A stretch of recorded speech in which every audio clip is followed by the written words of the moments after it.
Dear students, এসো word শিখি ক্লাসে তোমাদের স্বাগত।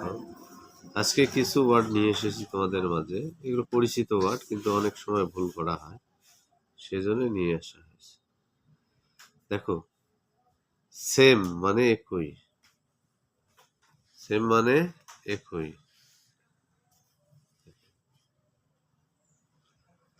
অনুরূপ, এক, অভিন্ন। এই এটা যদি ও করে দেই তাহলে সাম। সাম মানে কিছু, আংশিক, একটু।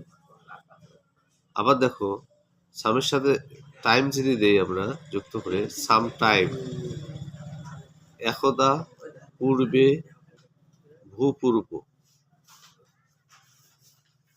আর সাম টাইমস দেখো এর যুক্ত করা আছে, কখনো কখনো, মাঝে মাঝে। দেখো একটি লেটারের জন্য দেখো অর্থ পরিবর্তন হচ্ছে।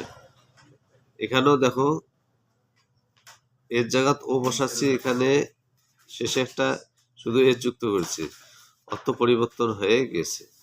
তো এইগুলো সবসময় স্মরণ রাখবা, মনে রাখবা, তাহলে তোমরা ইংরেজিতে মানে মিনিংগুলো তো যতই দক্ষ হবে তোমাদের ইংলিশ বা ইংরেজিটা তোমাদের কাছে খুবই সহজ হবে।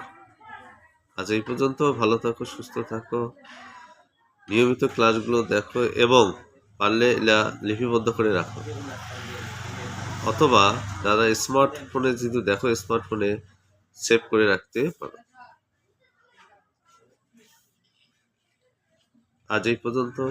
টিল দেন, আল্লাহ হাফেজ।